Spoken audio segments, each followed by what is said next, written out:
Florida high school football recruits going under the radar? Florida? Really? You bet. Today on the portal, we're going to talk about 10 guys that have gone under the radar that you need to know about. Locked On presents The Portal, the daily podcast covering college football recruiting and everything NIL. Part of the Locked On Podcast Network. Your team every day. Welcome back into the portal. I am your host, Brian Smith, longtime college football recruiting analyst and writer. Thank you for making the portal your first listen each and every day. Truly appreciate you stopping in to talk recruiting, NIL, and the transfer portal. This is the place to be if you want to get a wide variety of players from all across the country and what's going on in the recruiting world. Today's show is brought to you by FanDuel. Right now, new FanDuel customers can get $150 in bonus bets if your first $5 bet wins. Visit FanDuel.com. Today's show is all about 10 kids under the radar in Florida in one way, shape, or form. The kid at the end is a prime example of how that can change because he's finally hit the limelight, but I want to use him as an example last. But to start this off, this is a kid that I really like because I like the frame, and more importantly, I like the effort. Just being an athlete is not enough to be a P4 football player. So Brian Williams Jr. out of Lake Mary High School just north of Orlando is a great example of athleticism being turned into football efficiency. 6'4", 190 pounds, give or take. He could really run. And now he's really taken to his craft, doing things away from the gridiron to work on his footwork, releases, and how to get in and out of breaks to be more efficient. That's why he's stepped up his game and is starting to get offers. He plays with Noah Grubbs, and Noah had told me about him. He's like, it's that kid over there. That's the guy today that I'm probably going to try to get the ball to. I saw him at the tournament down in South Florida that kind of kicks off the 7-on season each year, Battle Miami, and he was right. Brian's releases, his ability to change direction had improved even from his junior season, and this was January. It had only been about a month or so, and he'd still improved. That's a great sign. And to that point, he's starting to get to that point where he's not really under the radar anymore, but he's just on that cusp. A couple of his offers, Vandy, Arkansas, West Virginia, USF, Southern Miss, and he's also got Liberty. By the time we get to this point next year, I expect Brian Williams Jr. to be a guy that it was a foregone conclusion by, let's say, October or whatever, and he ends up signing with the big-time program, maybe even ends up with a bunch this spring when they go through and see him at Lake Mary High School during the May evaluation period. Regardless, I expect him to be a guy that gets a lot of attention and moves up. The frame can't be taught, but again, football efficiency, just being an athlete is not enough. Do you hone your craft and put in the extra time? College coaches will learn about him, and I think that will be a major reason that he earned several more offers. Now, he hits the home run on the frame department. There's no question. He's very, very much what you're looking for. Probably play boundary, might be able to play flanker at the P4 level. But not every receiver is a big guy. This next player is also a dual threat on the football field and on the basketball court. Jason Lopez out of Chaminade-Madonna. You're thinking, how could a guy at Madonna be under the radar? What do they want, like 9 state titles or something like that? Something crazy. I forget what the number is over the last 10 or so years, but they have just been dominant. And yet he's still under the radar. He's a 4-star by Rivals, but the offer list doesn't match that. He's a 3-star by 24/7. It doesn't even match that. Miami's the one school that jumped in. I'm curious to see why more haven't. Here's the biggest reason that I like Lopez. I know the production's there, and he's playing in a program that just breeds a receiver. That's where Jeremiah Smith's from. JoJo Trader that's now with the Hurricanes. They've got players. But I watched his basketball film. He played in a game recently, didn't start super fast, but really picked it up in the second half and had critical plays. His vision on the court as a point guard is tremendous. He's 5'11", 170 pounds or whatever it is, but he will take contact and either find a guy for an open jumper or shoot. Very unselfish, thinks first, then makes a good decision. Those kind of guys work out in any sport, regardless of the position, because he is a player that will maximize on each play. Coaches love that stuff. I know I do. And on top of it, great feet. In and out of breaks, he is not much fun. I saw him last year at Under Armour. His coach, George over there at Chaminade, I was like, look, this guy's got the goods. I'm like, okay, I'll check him out. and he was torching guys. If you can do that at Under Armour Miami, you're legit. Lopez deserves more attention. I think he'll end up at Miami, but why doesn't he have more offers? Maybe he takes a visit somewhere else and ends up being in love with that place. I'm surprised he doesn't have more. Next up, and this is a kid that I am going to put on the list now, just because the high school I hadn't even heard of, even though he's class of 27, and I just think he's going to be dynamite. Again, I'd never heard of the high school. My buddy Dwayne Carter over at C3 Elite, 7-on-7 program up in the Pensacola area, had told me about him. But when he said the high school, and I knew Dwayne lived in Panhandle, but I didn't even know where that was. And the name of the school here, Tremont Collins is the young man's name, is Cottondale. It's off of I-10. It is middle of nowhere. It's in between Pensacola and Tallahassee. But this kid can play small school football. 100% agree if somebody's like, it's hard to grade that. It is. But here are 3 things to know. He can make anybody miss in a phone booth. He has open field speed. And most importantly, regardless of what position the young man will play long-term, physicality. Most kids, when they play at this level, like 1A, 2A, 3A in the Panhandle, and they're the most dominant guy in the field from play 1 through the end of the final whistle in the 4th quarter, they will avoid contact, be a little more aggressive on offense because it's flashy to get the ball. He is physical when he runs it as a quarterback. He is physical when he has the football and he's trying to get extra yards after a catch. Doesn't matter. On defense, doesn't matter. He will hit you. He is a player that can play on either side of the ball, but it's the feet. The feet do not lie. He has the ability to make guys miss. So I'd imagine he'll end up getting looks on both sides of the ball. I love the physicality for somebody as athletic as him. I think he could be an elite safety as a free safety. He might be a guy that could like lead the SEC in interceptions one day. It'd be a great story. Again, Cottondale High School. It's middle of nowhere in the Panhandle, but that's a kid that I think should get a lot of attention. And quite frankly, he's a kid that probably should end up playing at a major P4. When we come back, we're going to talk about 7 more players here on the portal that are under the radar in the state of Florida.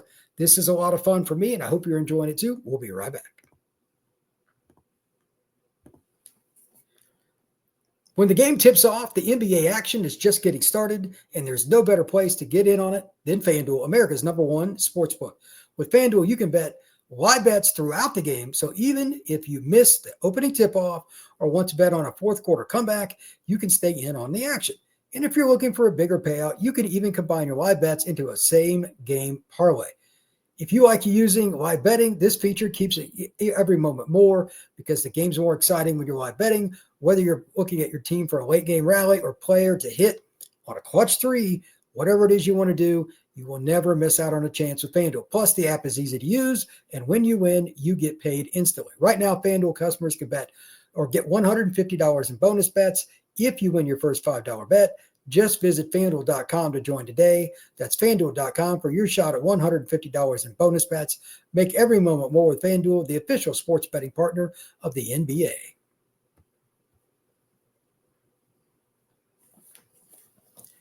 Four more guys before we kind of dig into some interesting parts of this show at the end with 3 players to finish.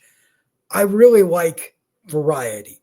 Players that can do things on both sides of the ball or have a specific trait that's obvious based on their frame, but they show you something different.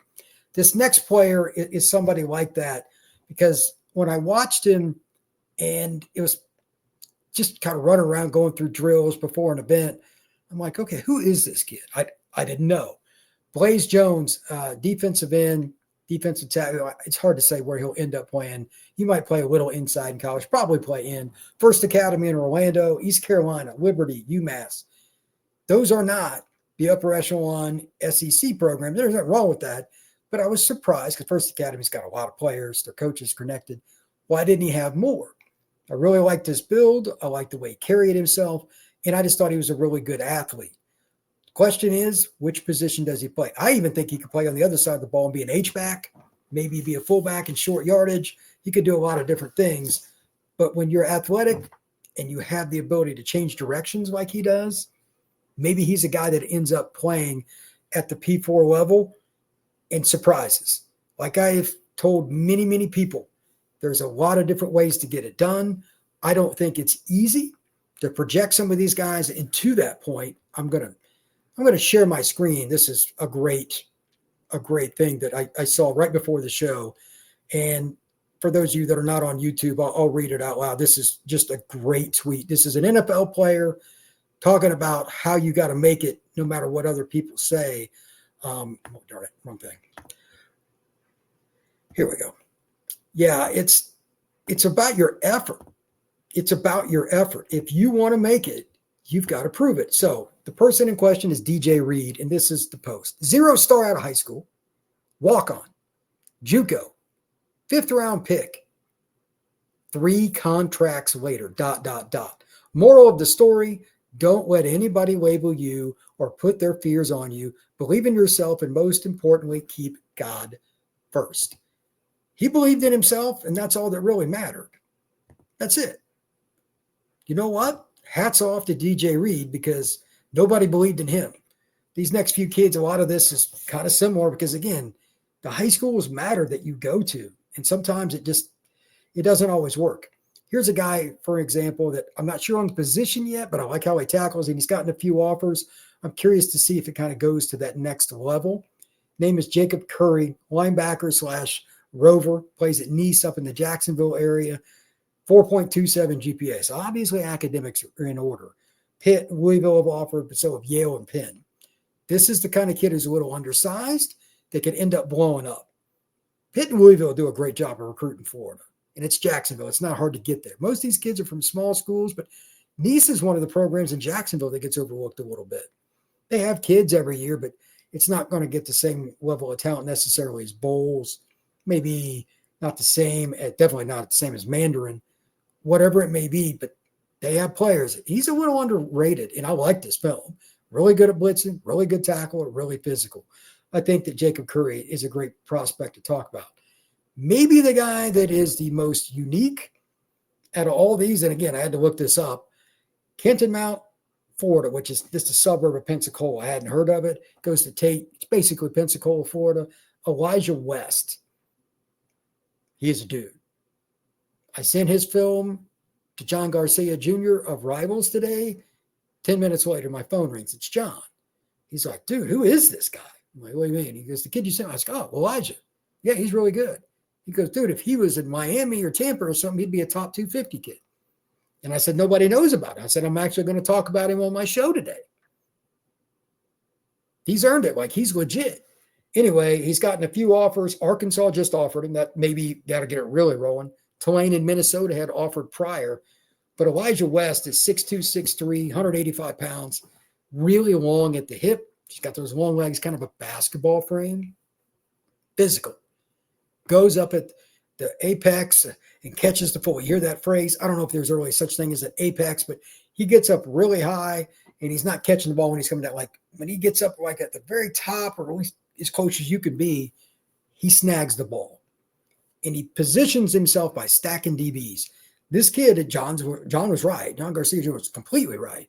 If he played in a metroplex like Dallas, if he played in the ATL, if he played in Birmingham, if he played in Charlotte, if he played in Orlando, if he played in Jacksonville, Tampa, Miami, Fort Lauderdale, totally different deal. He'd have 15, 20 offers right now. Maybe more. 6'2", 180 plus pounds. Maybe the kid on this list that is the most surprising because he's still just outside of Pensacola. It's not like that's Berg. But the I-10 corridor, I say it all the time, it gets under-recruited. If you want to find recruits, the I-10 corridor, maybe only 1 or 2 kids at each school, that's a great place to go.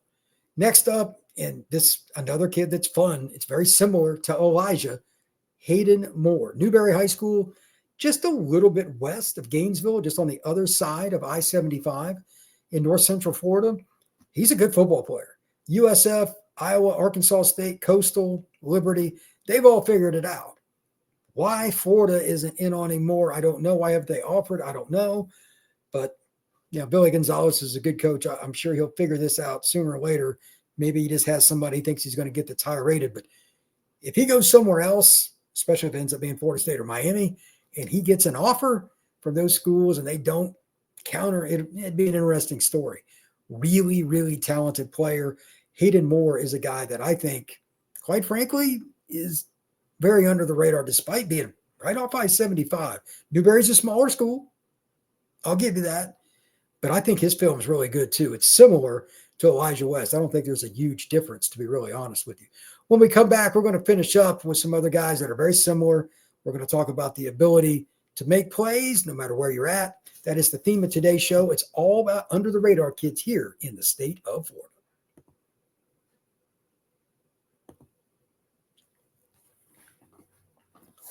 If you want to be synonymous with under the radar, but making it, you got to put your grind on off the field, trainer, diet, and all that. You got to use social media to the best of your ability, play in tournaments, go to camps, do different things. A few of these kids have obviously figured that out, or I wouldn't have found out about it. You just watch the film. But here we go again. This is why you win, and this is why you find a way to get over the hump. It's not easy.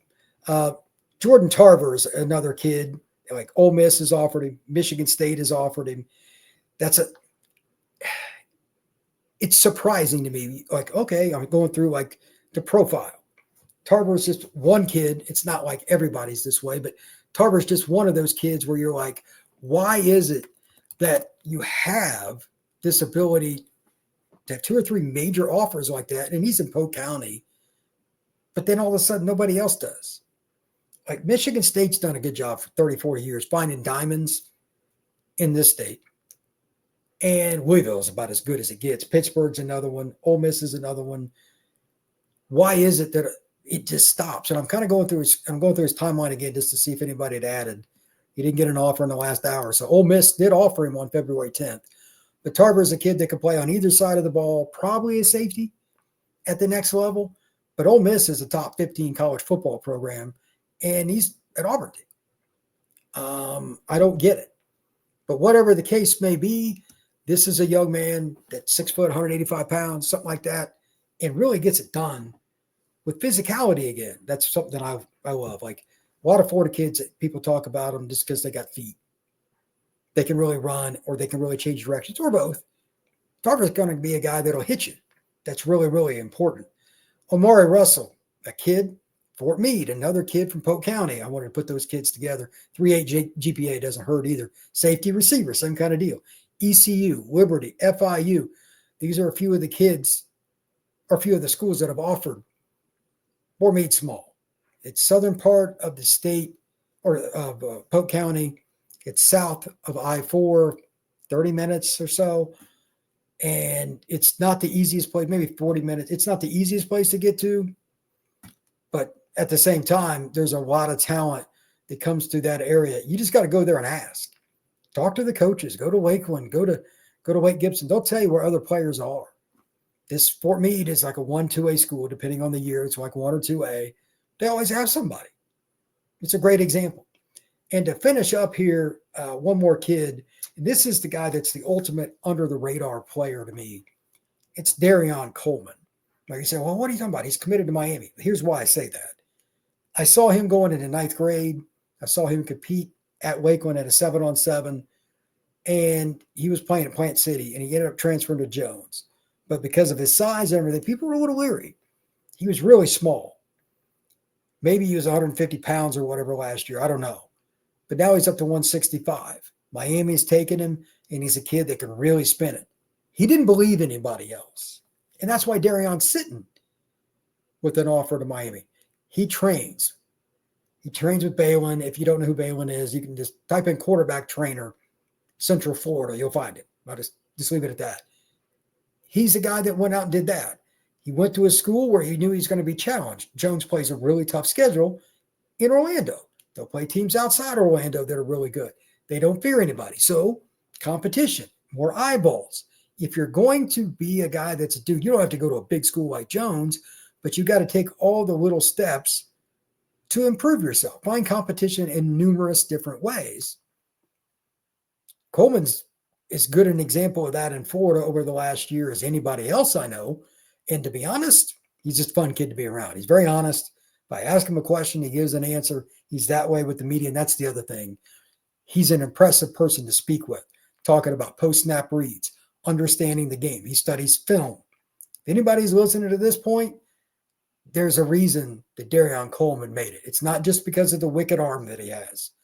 He does the little things. When you do the little things, you will be successful. I don't care if it's football or something else. Dereon Coleman does that, and he deserves credit for it.